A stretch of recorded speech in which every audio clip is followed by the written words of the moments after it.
Welcome everyone to today's session of our survivorship series, Supporting Older Cancer Survivors, led by Dr. Rachel Friedman.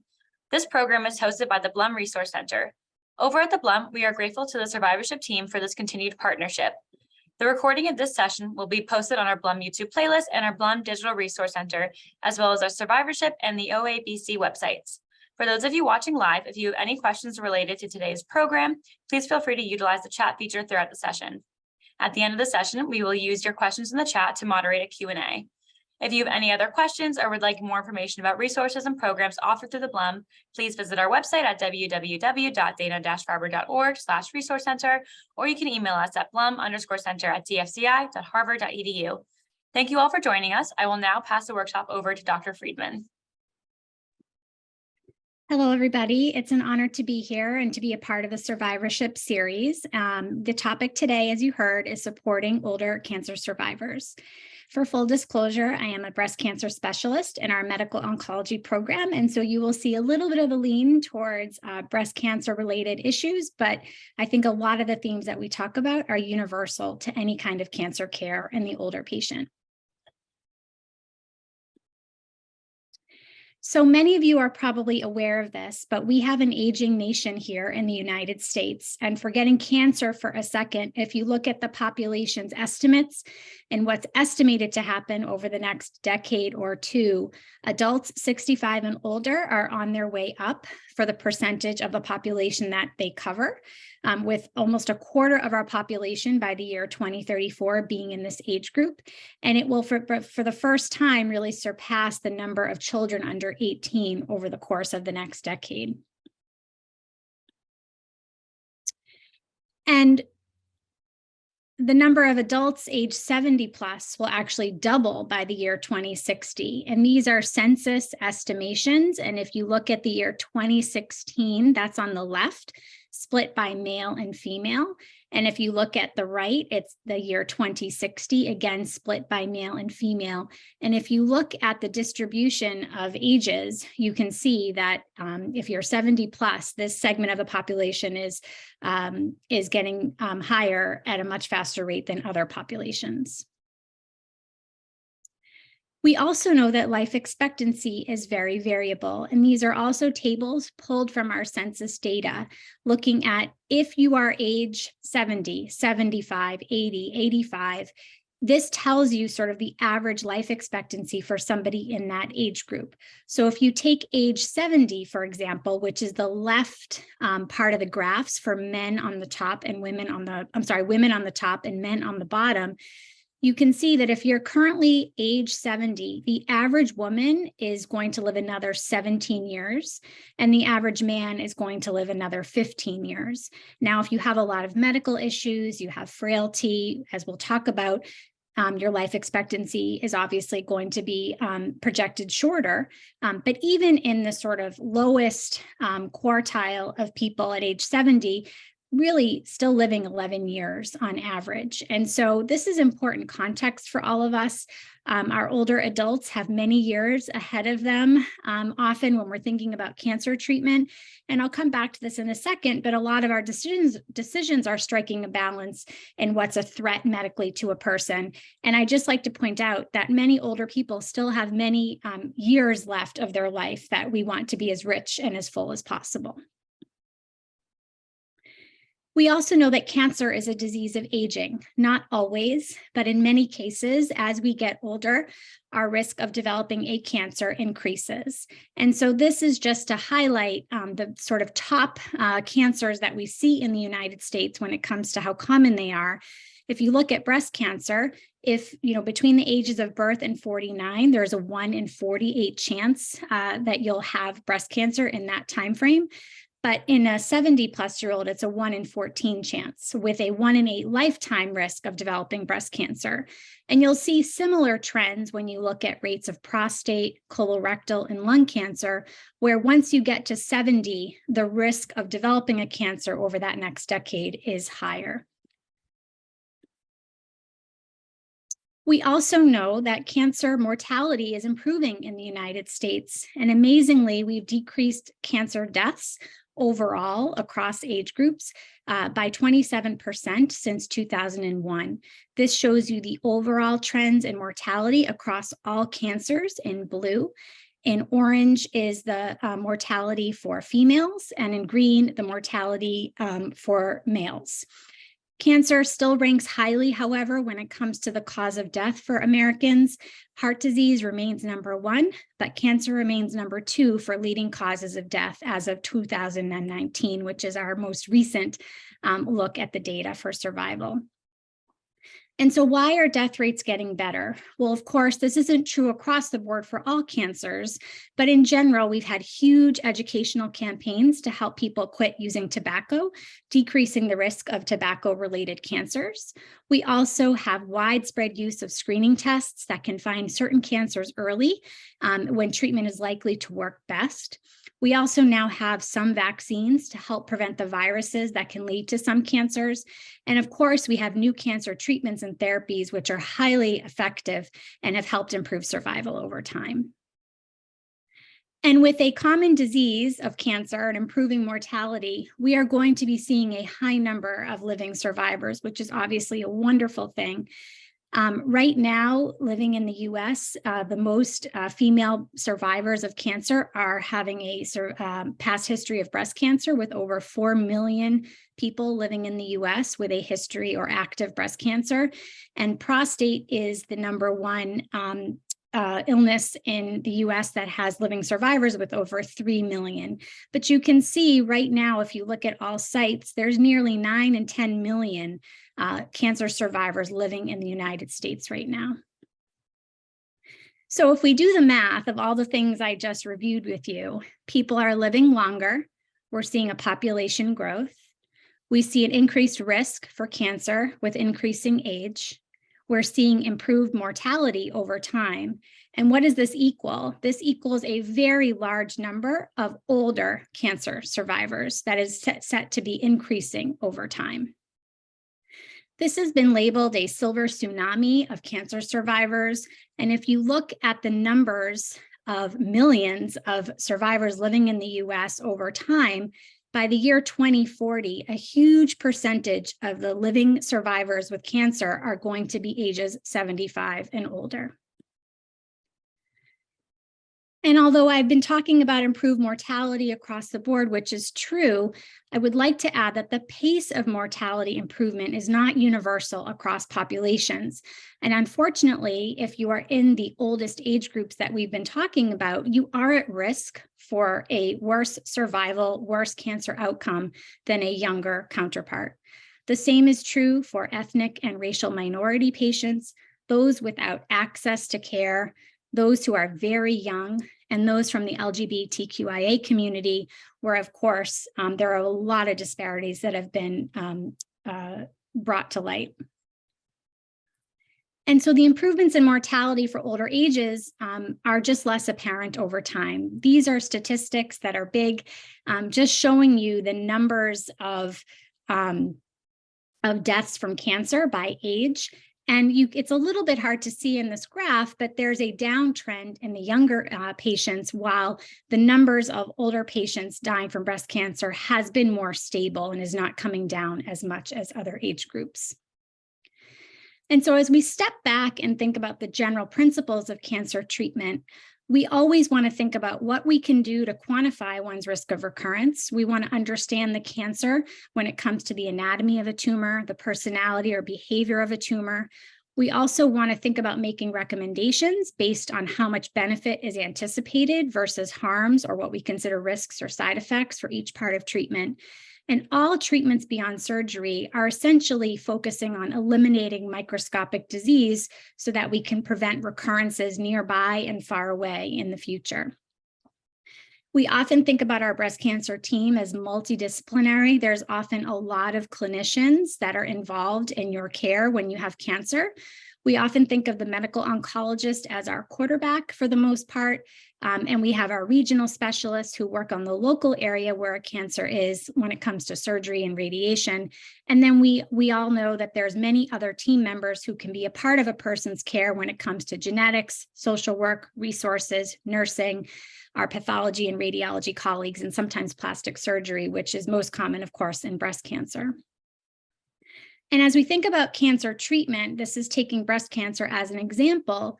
Patients who present with early stage breast cancer often have surgery, followed by sometimes chemotherapy or targeted therapy, and this can sometimes go before a surgery as well.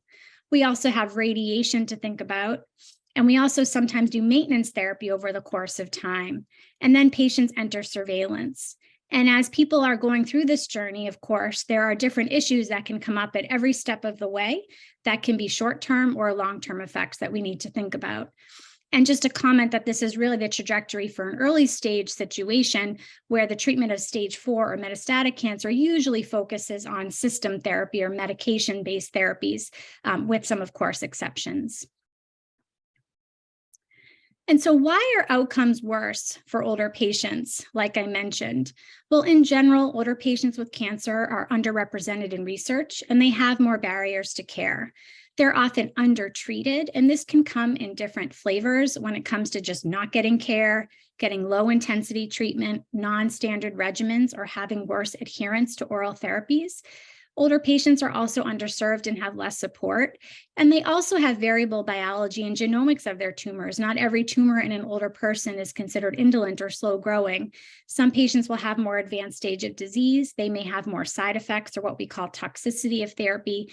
And of course, the older adult often has what we call competing priorities or medical conditions. So an older person is more likely to have heart disease, high blood pressure, other things that are affecting their lives and not just cancer.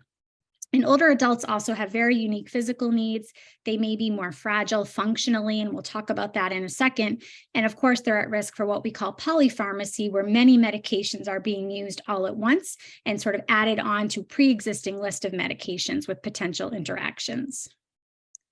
And we really need patients to have individualized treatment support and resources for this reason.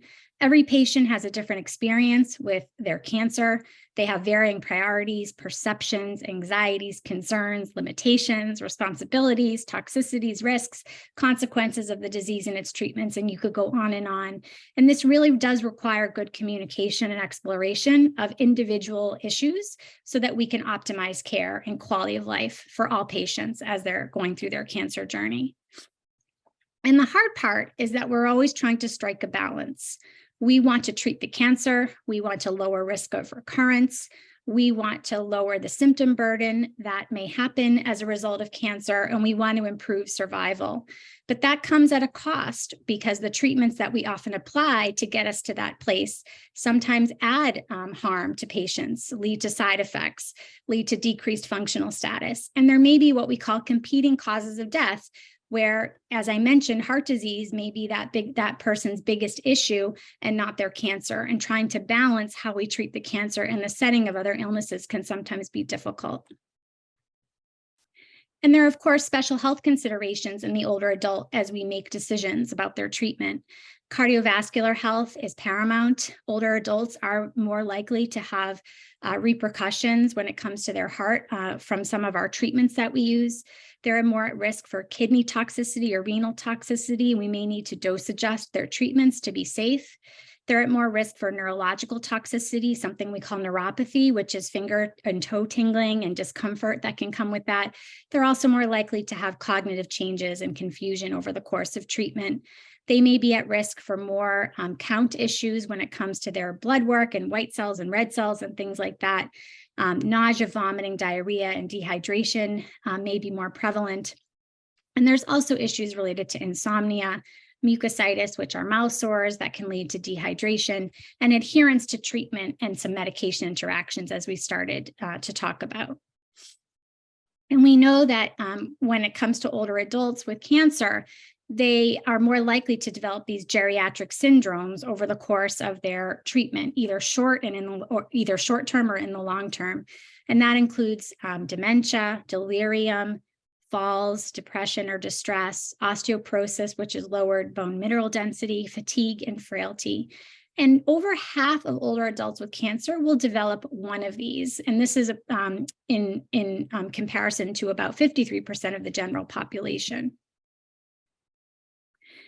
And so why is it challenging to take care of patients who are older, who are a very common part of our practice in everyday life as oncologists?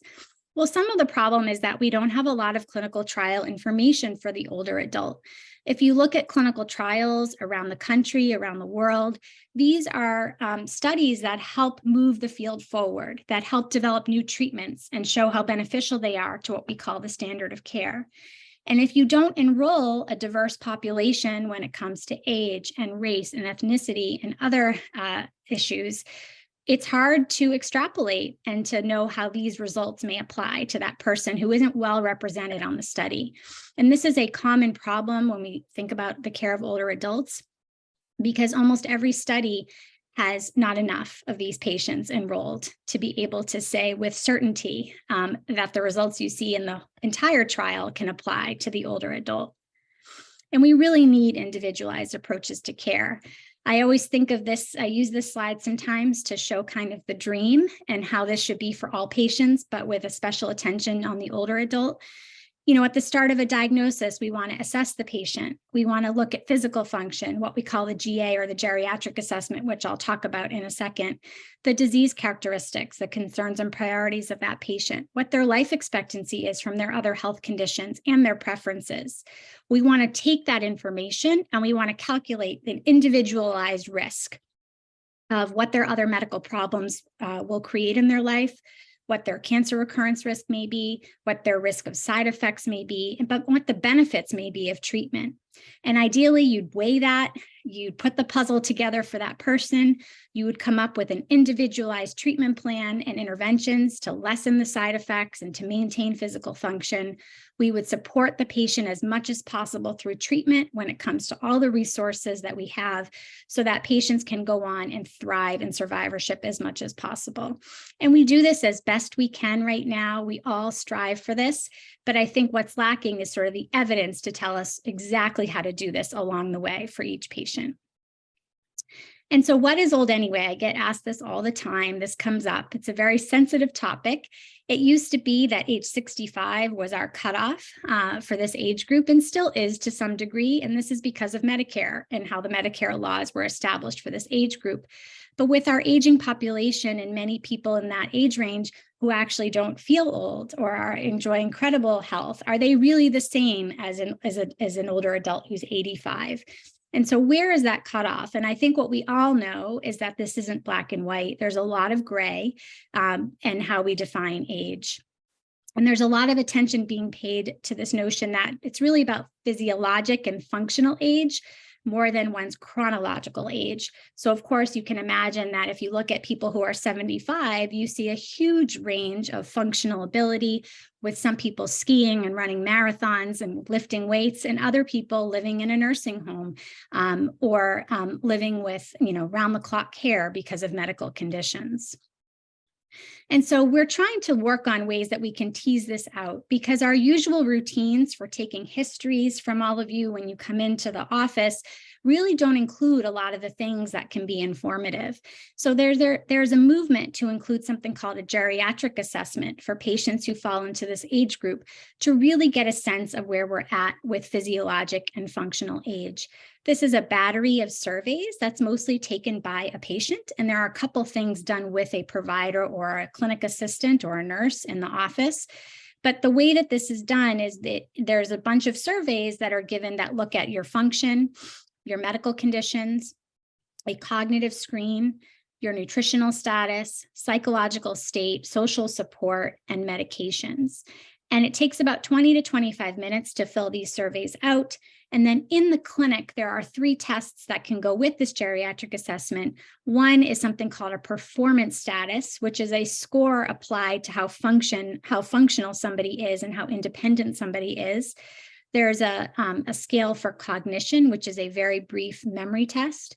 And there's something called the timed up and go, where a person walks 3 meters and comes back and is timed, because the speed that that walk can happen is informative for function. And so this geriatric assessment can be done in clinic. It can be done online or on paper. It can give your team very useful details that can inform your care, and as I mentioned, are not typically collected as part of our routine visits.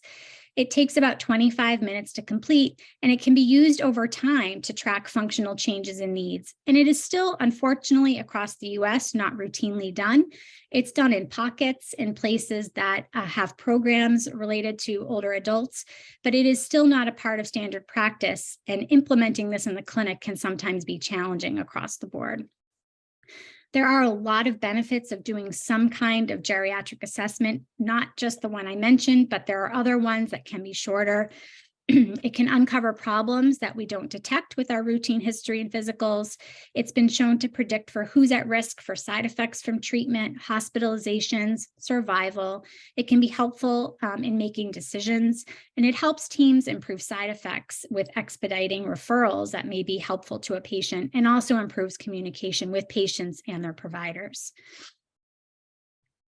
There are other assessments of functional age. That geriatric assessment was one developed by Arthi Huria, which was taken from the geriatric space and shortened, but there are other ones that are even shorter. Something called the G8 is shown on the left, which is an 8-question screening tool for functional age. There's something called the Vulnerable Elder Survey, or the VES-13, which again is a scoring system, really getting a sense of somebody's overall health and functional status. And then there are a number of scales that we call frailty scales, which help identify a person who may either be pre-frail or very frail as you're trying to think about their cancer care. This is not an all-inclusive list. There are many of these scales being tested and used across the country in different ways. And I think a lot of centers are trying to figure out how we can best implement this without a lot of burden to patients and clinical teams. There's also an increased attention to something called sarcopenia and cachexia. So sarcopenia is really about your muscle mass and strength. And there's a lot of interesting data now saying that if you have if you're at risk because of your muscle mass and you have sarcopenia, you may be at more risk for side effects and decreased functional status over the course of your treatment. Cachexia is when people can't eat from because of their treatments, or because of their cancer itself, and they start to lose weight and aren't able to have the correct nutrition that they need. And so there's different ways that you can look at this. Sarcopenia, frailty, and cachexia are all trying to sort of get at the same thing. They all are nuanced in how different they are, but they are all probably important in figuring out who's at risk for side effects, how we can intervene, and when we should intervene. We also know that resilience can impact outcomes, and this is something that's hard to sometimes define. But there's this model that if you put these pre-stressor determinants together when it comes to age, what disease a person has, their functional status, and you sort of add this acute stressor, your ability to come through that can actually with a lot of resilience can actually affect your outcomes. And there's a lot of discussion now about where we can intervene along the way. If a person is sort of defined at risk to be not as resilient, how can we make that person resilient to realize a better outcome down the road? And so I just thought I would take this moment to talk about some research in this space that's, I think, hopefully going to inform care and decision-making for older adults. This is a registry study that we have right now at Dana-Farber, which is actually being done at multiple sites around the region. We call it the Elevate study. This is just what we call a longitudinal cohort, which means that we are just following patients over time who are 70 and older with a new breast cancer diagnosis. There's a series of surveys that we do over 5 years. There are 3 time points where we're collecting blood to understand biomarkers and genomics. And the surveys vary every year about, with regard to what we're asking. A lot of it focuses on decision-making, patterns of care, resource needs, social needs. And we also have a medical record project that's a part of this. And we're really trying to understand what is going on with the care of older patients We are focusing on the experience, the decision-making, adherence, function over time. We have regular geriatric assessments that are a part of this over the course of time. We're trying to understand treatment knowledge, tumor knowledge, and again, as I mentioned, some tumor genomics and interesting blood biomarker tests. And so this is still enrolling. We're actually almost done. I think we have about 220 patients now enrolled to this study, and we're very excited and grateful to the patients who are participating. This is also a busy slide, but I just wanted to throw it up here to mention there is a very interesting study that's about to open here at Dana-Farber in our breast program that's called Thrive 65.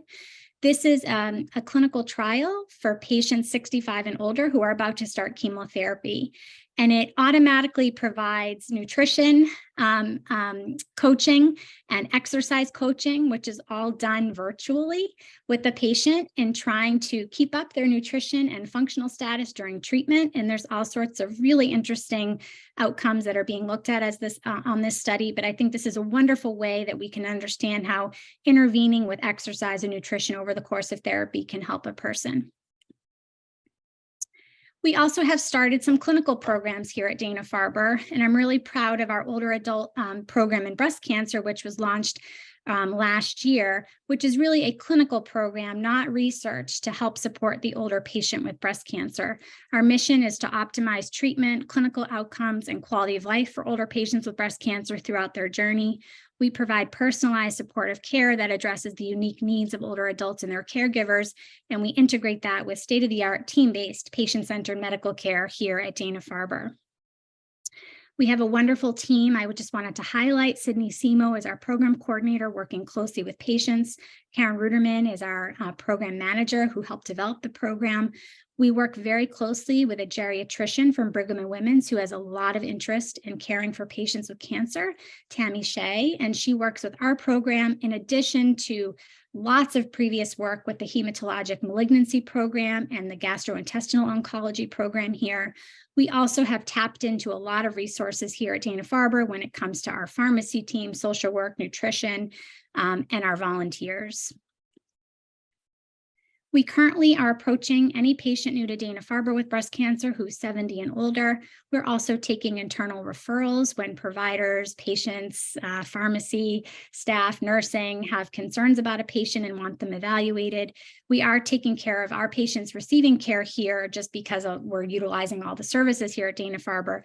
Of course, we want to expand this over time beyond the walls of Dana-Farber. But all patients who are invited to be part of the program undergo a geriatric assessment if they're willing, to assess a lot of those domains and areas that we've been talking about. And we have a process for referrals based on whether a person screens in. And so if a person screens in for needing a lot of functional assistance, we have a referral to Dr. Shea in our geriatrics program if a person is acceptable to that. We can also make referrals to physical therapy or occupational therapy. If patients come through with a mental health need or a substance abuse need, we have ways that we refer to social work, psychiatry, spiritual care, and our Zakim Center for Integrative Therapy, and so forth. And so what we've developed is a triage system for patients based on their answers to the geriatric assessment questionnaires. And our program coordinator really helps navigate all of this for the patient. She is the heart of our program. She works with patients closely to review the results of our intake, what the recommendations may be, and whether to move forward with some of those recommendations or not. And in general, we do recommend at least a one-time consult with our geriatric specialist, Dr. Shea, if somebody screens in as frail, if they have metastatic breast cancer, if they're considering chemotherapy and there are concerns for side effects, if they have concerns around cognition, hearing, vision, sleep, if they have had a lot of hospitalizations or falls in the last year, or they have functional limitations that come through on that initial assessment. We also develop a report that summarizes that geriatric assessment for the clinicians taking care of the patient, and this is also reviewed with the patient. I just took a few excerpts from some of the reports to kind of show you a flavor of the things that we're asking. One question that I love that is on our intake that I haven't mentioned yet is what matters most. We ask all patients what matters most to them. as they're thinking about embarking on cancer care. And I think it's really informative. This person stated that she wanted to keep her vision. She wants her cancer taken care of. She wants her memory to stay good, family, spirituality, and her dog. Our coordinator does sort of do a summary as you can see on the bottom here, of some of the concerns that may have come through in the summary fashion from that geriatric assessment. And then we actually go through the different findings when it comes to social support, religious needs or desires when it comes to referrals, frailty, a nutrition screen. And on the right, we call this OABC action. These are the things that a patient is screening in for that we may be recommending. Now, of course, these are just recommendations. Sometimes patients decline services because they feel supported, or sometimes the provider declines it because the patient is already getting services somewhere else that are relevant. But these are just general recommendations, and we're trying to navigate this for patients and for the providers to keep it as easy as possible, but to make the patient and their caregivers feel really cared for. This is just more of a summary and reasons that we might refer to geriatrics. If the patient took a long time on that walking test, more than 13 seconds, sometimes signals a functional risk. If a person is needing assisted devices, lots of falls, or what we call trouble with the instrumental activities of daily living, where people are having trouble doing their grocery shopping, their banking, and other things that are really a part of daily life. We really hope that this program can expand over time into our Chestnut Hill practice. We're there a little bit, but not every day. Our satellites, we would love to have our own team. Right now, we're tapping into a lot of Dana-Farber resources. We're looking at our educational events that we can schedule just like this one. We really do want to bridge with other centers at Dana-Farber, and there are similar centers in gastrointestinal oncology and in hematologic malignancy, and there's interest in our genitourinary program for starting a program like this. We really do want to synergize with all of this across the Institute. I just have here some patient-facing resources, which actually are quite good and have attention paid to the older adult. There are sections in these websites that will have dedicated information that I think is really useful and additional resources. And I just want to thank a very large team of people who work with me both on the research side and on the clinical side, including mentors and coordinators and nurses, and of course, all of our patients and caregivers who inspire us and drive us to do better every day. So I think that's all that I have.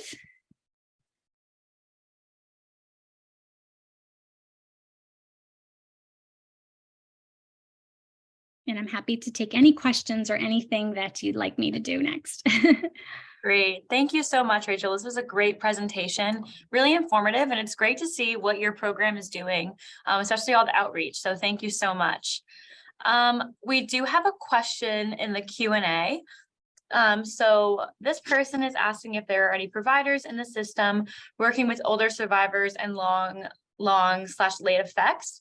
And for context, this person had cancer in 2002, 2003 with chemo and have had problems since then.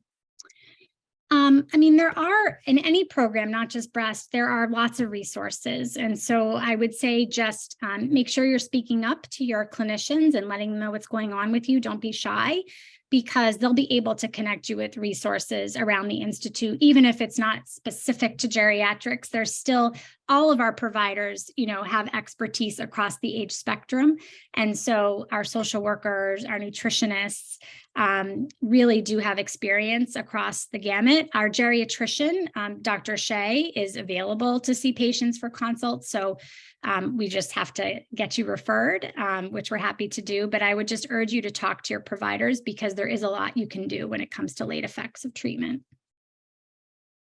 Thank you.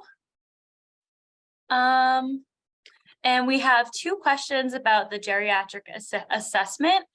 So one person just wanted to know if it was something that was utilized at Dana-Farber, which then you went into. And the second question is, how do I sign up for OABC? I am a new Dana-Farber patient, but they don't think anyone has reached out to them yet. And then they also are asking about how to sign up for the geriatric assessment. Sure. So if you're in the breast program, we are trying to reach anyone who's a new patient who's 70 and older. Sometimes we miss people because of scheduling changes, or they're seen at our Chestnut Hill practice, or we have a few patients at the same time. We are trying to get to everybody, but if you are somebody who hasn't been reached by our program, it's not perfect, our screening and how we do it. So we are delighted to see you and to help connect you with Sydney and to do our geriatric assessment and intake. We're trying to make it as automatic as possible for people in this age group, but it's not perfect. And so there is an OABC email. We have a website on the Dana-Farber intranet. If you just look for older adults with breast cancer, Dana-Farber, you will come to our page with contact information. And of course, I'm sure the Blum Resource Center can connect you if there's any trouble with that, but we'd be delighted to see you and connect you with our program. Thank you so much, Rachel. As I said, this was an amazing presentation. We'll post the recording on YouTube, and then it'll be on the websites for Survivorship and OABC as well. So thank you all for joining, and I will see you soon.